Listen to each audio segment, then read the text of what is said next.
Isa na namang mapagpalang araw mga boss.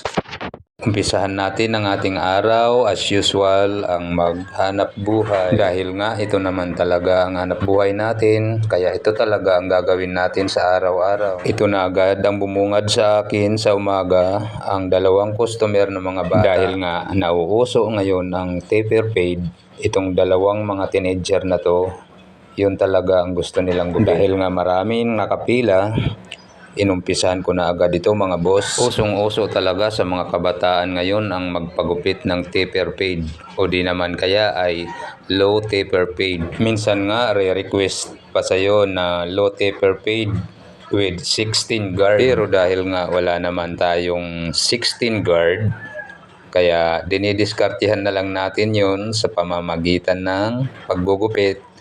Tansya-tansya na lang gamit ang suklay at gunting. Kung tutuusin ay kayang-kaya naman natin na gumupit ng 16 guard kahit gamit lang natin ng gunting at suklay. Kasi nga naman kahit naman gumamit tayo ng 16 guard, mahihirapan pa rin ang clipper natin na gupitin ang buhok dahil sa haba at sa kapal ba naman ng 16 guard. Yun ngang number 8 halos hindi ko na magamit eh. Actually, hindi ko talaga nagamit yun simula nung bumili ako ng clipper. Kaya nga hindi na rin ako bumili ng guard na 16 kasi alam ko may hirapan lang din ang clipper na gupitin ang buhok. Samantalang kayang-kaya naman natin gupitin yun gamit ang gunting, di ba mga boss? Sa dami ng lumalabas ngayon ng mga makabagong gupit, ay talagang kailangan nating mag-adapt, kailangan nating sumunod sa trends, at kailangan nating i-upgrade ang ating mga talent nang sa ganun ay makasabay tayo sa trends ng ibang bansa. Dahil nga sa internet,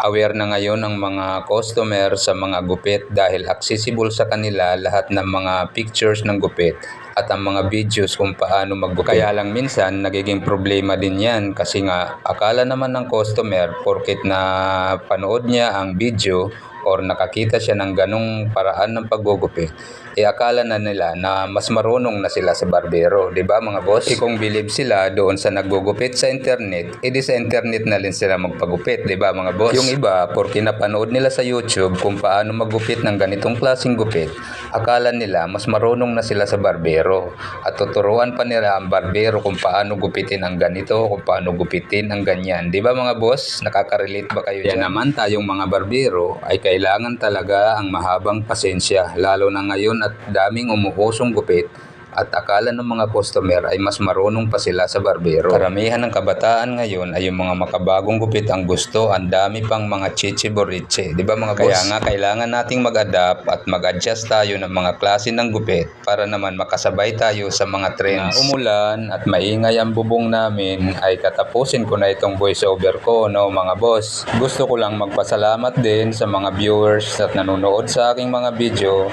at sana ay huwag kayong magsasawa at panoorin nyo pa rin ang mga susunod kong mga videos. At sana ay paki-follow na rin ako doon sa mga hindi pa nakapollow mga boss. Kasi nga naman malaking utang na loob ko talaga sa inyo, kundi dahil sa inyo hindi dadami ang mga followers ko. At yung mga reactors at mga nagko-comments, mapa-buzzer ka man o mapa-good comments, maraming salamat din po sa inyo dahil po sa inyo ay nagkakaroon po ng viewers ang aking mga videos. At lalong-lalo na po talaga doon sa mga buzzers kasi alam ko mas magagaling kayong barbero kaysa sa akin. At nakikita ko na talagang perfect ang pagkakagawa nyo sa mga gupit. At ako naman mas na-improve ko dahil nagpapaano kayo ng inyong alam. Nagsishare kayo ng inyong nalalaman, di ba po mga boss? Kaya po ayan, na tumuulan at maingay ang bubong namin, ay iwan ko na lang kung matuloy ko pa itong pagbo-voice over, di ba mga boss? Sige boss, hanggang dito na lang at tatapusin ko na itong aking video at maraming salamat po sa inyong lahat.